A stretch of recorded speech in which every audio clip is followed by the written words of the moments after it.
Welcome to the College Investor Audio Show, where we talk about the biggest issues impacting millennial money, from student loan debt to side hustles to building wealth. We will show you how to get out of debt so that you can build real wealth for the future. Never yell this word in a crowded place. FIRE. That's what we're talking about today. Specifically, financial independence, retire early. For non-frugal people. This is going to be interesting. But first, a quick word from our sponsor. A credit union that offers Bitcoin? Give me 5. For a limited time only, get $5 of free Bitcoin through the Southland Credit Union app. Enrollment is quick and easy. There's no hidden fees, and you can conveniently fund Bitcoin purchases directly from a Southland account. Claim your free Bitcoin today by going to thecollegeinvestor.com/Southland. Bitcoin accounts and services provided by NYDIG. Not NCUA insured. Restrictions apply to Bitcoin bonus. See terms. And don't forget to check out thecollegeinvestor.com/Southland to sign up. Alrighty, so FIRE, or Financial Independence Retire Early, has been a growing theme over the last several years. So this movement has been championed by bloggers such as Mr. Money Mustache, who you may have heard of, and typically focuses on spending less, saving more, to achieve a target retirement number, or the amount of money a person needs to save to be financially independent. So this number is usually based on the 4% safe withdrawal rate, and FIRE movement members attempt to live on this for the rest of their financially independent lives. Some even opt for a more conservative 3% rate as well. It sounds great, but it also sounds very constricting. So according to the Financial Independence subreddit, at its core, FIRE is about maximizing your savings rate through less spending and/or higher income to achieve financial independence and have the freedom to retire early as fast as possible. However, I found most FIRE advocates focus specifically on the savings more side of the equation. Many FIRE bloggers focus on maximizing their savings rate at their current incomes, living extremely frugally, and planning a lifestyle that will allow for extreme frugality for years to come. But let's talk a little bit more practically today, and why that's not for me, and why I believe that's not for everyone. So here are my thoughts on FIRE and why this lean FIRE approach can be dangerous, actually. Furthermore, I'll share tips and tactics on FIRE for non-frugal people, because you don't have to be super frugal to achieve financial independence and retire early. It's true. Here are some underlying FIRE themes that we'll be talking about today. So after reading countless FIRE blogs and following bloggers like Mr. Money Mustache for a while, I found a few underlying themes to the FIRE movement, and I found a big divide in people's philosophies around the whole FIRE thing. Before we even get into true FIRE, there is a lot of semi-FIRE thoughts, if you will. So I want to spend a minute just kind of breaking that down. First up, we'll talk about the FI in FIRE, financial independence. A lot of people associate FIRE with financial independence, and while that's certainly half the equation, it's not all of it. My definition of financial independence means that you have enough money that you never have to work again. You can choose to work because you want to, or maybe you get bored, but you don't have to. A lot of FIRE bloggers and individuals have a mindset of, well, if I run out of money, I can just go back to work, or I can supplement. And while that is true in a financial planning sense, I argue that if you have to supplement your savings, you're not truly financially independent. Now we talk about the RE, or the retire early part. When it comes to retiring early, this means stopping work. So you can be financially independent but not retired. Maybe you don't want to retire because of boredom. Or maybe you simply left your main job but not work a bunch of odd jobs. Either way, if you're working in some form, and I believe that we were actually created to work, you're not retired. So when I discuss true FIRE, I'm talking about people that are working towards true financial independence so that they can retire early and actually not work. There are definitely hybrids of this in every sense of the word, so keep that in mind too as we go. Now, speaking of FIRE, There are two major branches in the FIRE movement. One is called the lean FIRE movement, and the other is the fat FIRE movement. The lean FIRE movement is comprised of minimalists and extreme frugality-focused individuals with less of a focus on earning more. These advocates not only follow strict budgeting and financial goals, but also follow more philosophical minimalist approaches like those associated with the minimalists. I estimate that 80 to 90% of FIRE movement individuals actually fall into this lean camp. On the other end of the spectrum, there is the fat FIRE movement, which puts less of an emphasis on minimalism and frugality and more of an emphasis on smart investing and earning more. While there are fewer advocates in this camp, Todd Tresidder of Financial Mentor coined the term fat FIRE and is an advocate on his site. I'm personally an advocate of this approach as well. In almost all cases of FIRE, these underlying themes exist. Minimalism.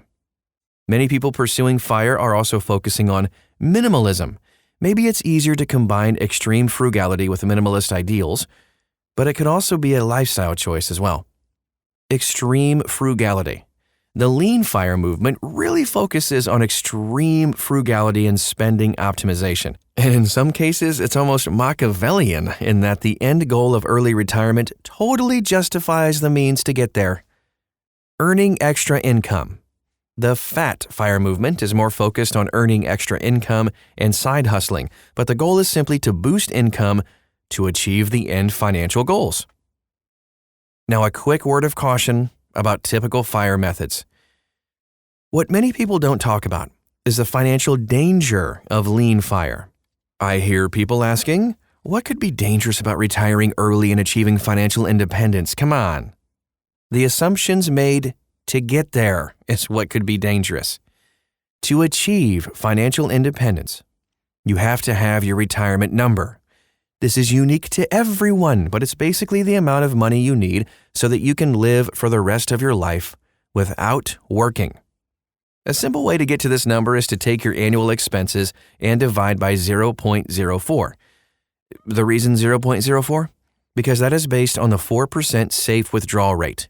It's considered safe because it theoretically has a 96% chance of leaving 100% or more of the original principal. So, let's say you want to live on $3,000 per month, or $36,000 a year. Your target retirement number would be $900,000. But there is danger in these assumptions, and I'm only talking about the financial dangers. Underestimating expenses. The biggest danger, of course, in the lean FIRE approach is just simply underestimating future expenses. I've seen some bloggers and forum posters attempting to live on $20,000 or $24,000 a year. The idea of living on $2,000 per month sounds sexy because the target retirement number is only about $600,000. However, what happens if you encounter unexpected medical expenses? What happens if the healthcare market changes and healthcare costs rise unexpectedly? What happens when rents go up? There are a lot of potential changes in expenses over time. Think 40 years or more, and in almost no scenarios do expenses drop. They only go up. Underestimating investment performance. The 4% rule is a good bet most of the time, but not always. It also relies on historical market performance, but things do change. If you're retiring early at 40, you could potentially live another 60 or more years. Will the market perform as expected? Will you need to withdraw more to cover some unexpected expenses? Yeah, so plan accordingly. Becoming too dependent on government programs is another danger. Some lean FIRE advocates focus on the availability of government programs to help them achieve their goals. For example, subsidized healthcare, food stamps and SNAP, WIC, and more. These programs can change, or they can be wiped out, which could potentially cause an increase in expenses. Think about it. Planning based on today's taxes, not tomorrow's. Ooh, that's a biggie. We're at historical lows when it comes to taxes. In 1985, there were 15 different federal tax brackets, with the highest being 50% on incomes over $169,000, or $377,000 today. Given our country's deficit and ballooning entitlement spending, odds are taxes will rise again. And this could be harmful to individuals practicing that lean fire strategy. Now, the other question we get asked quite a bit, and this is a loaded question, by the way, do you have to be frugal to achieve fire? Well, the short answer, do I have to be extremely frugal to achieve fire? No. Can you be wasteful with your spending? Also, no. What do I mean by this? So you don't have to live on 20 or 24 grand per year to achieve fire. You can live on 80,000 per year and still achieve fire. But at the same time, you shouldn't be wasting your money. Do you enjoy eating out? Then eat out. If you enjoy going to the movies, go to the movies. If you don't want to clip coupons, don't. But at the same time, you likely shouldn't be driving a high-end sports car, flying on a private jet to Vegas because you deserve it. I'm not here to tell you how to spend your money, of course, but if fire is actually important to you, you should be focusing on the big expenses to make progress. Paula Pant says it best, you can afford anything, but not everything.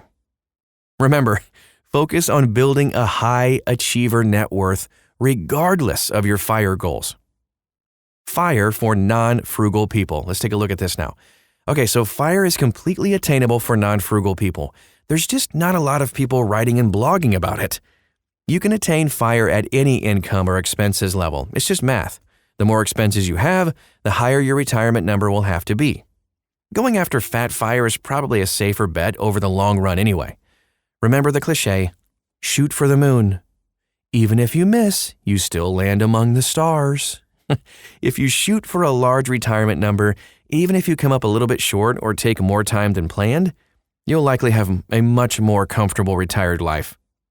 It's important that when considering fire, you also consider the dangers that we've mentioned. So, beyond your normal expenses, plan for higher expenses in retirement. Plan for higher medical costs and more taxes. Plan for government programs to end or entitlements like Social Security to start later. Just plan for it, even if it doesn't happen. So, what does fire look like for non-frugal people? Here are some numbers to think about. I'll only do a couple of them. We have a big chart that kind of lays out a lot of different scenarios at thecollegeinvestor.com. But the target retirement number is based on the 4% safe withdrawal rate. So let's say your annual expenses will start with $48,000. Your retirement number, $1.2 million. If your annual expenses are $84,000, $2.1 million is your target number. $120,000, that's the $3 million mark for your retirement number. And if you want to go big and live on $240,000 a year for the rest of your life, $6 million with that 4% safe withdrawal rate is your retirement number. So, as you can see, it's perfectly fine to spend $10,000 a month. Simply makes your target retirement number $3 million. That's also a big driver towards the lean fire movement. A lower retirement number is simply achievable faster or easier. So, how could you possibly achieve fat fire? Can you really save $2 million or more early? Yes, it's totally possible. It's just math, people. The first way to do it is just to start early. The best way anyone will achieve that fat fire is to start now. You can check out How to Become a Millionaire by 25. No joke, that's at thecollegeinvestor.com. Wish I had read it 15 years ago. To summarize, it takes $305 per day starting at age 16 to make it to $1 million by 25. Okay, so maybe you didn't start at 16. Well, if you want to save $2 million, it takes $365.29 per day for 15 years. So, if you start at 25, you'll have $2 million saved by 40. Number 2, don't waste money. So how do you get started to get to that magical $365 per day? Well, don't waste your money. It's fine to live the life you want to live. But if the life you want to live includes early retirement, you just simply can't be wasteful. So what is wasteful? Well, big purchases you don't need, and regular little purchases you don't need either. Don't buy fancy cars. Don't rent expensive homes. Don't go to Ruth's Chris when Chili's will do just fine for now. Keep the end goal in mind, and you can eat at Ruth's Chris all you want. Number 3, earn a lot more. No matter what, you're going to have to focus on earning more money. If you're not into extreme frugality, you have to make up the difference in hustling. Work more at your primary job if you can, and then side hustle or just get a second job. Fill your free time with money-making activities. Remember, $365 per day. The biggest driver of FIRE for non-frugal people is going to be earning more money. You're going to have to side hustle. You're going to have to build passive income streams, but it is possible. And here are some final thoughts, and then we'll wrap it up for today. Lean FIRE is easier, more common, and more written about by far, but it comes with its own set of challenges. Frugality, potential money shortfalls, and more, as we talked about earlier. Fat FIRE, that's going to be harder simply because it just requires more money, but it has the potential to give you more safety in your financial lifestyle during early retirement. Just because people aren't writing and sharing their thoughts on Fat FIRE doesn't mean it doesn't exist. Early retirement and financial independence is possible at any income level and spending level, seriously. So you don't have to feel like you have to save everything or you're going to fail. Don't feel like you need to earn $100,000 or more per year or you'll fail. Financial balance is important. Your finances are not an either-or proposition. You don't have to save or earn. You can do both. And whichever FIRE path you choose, remember this.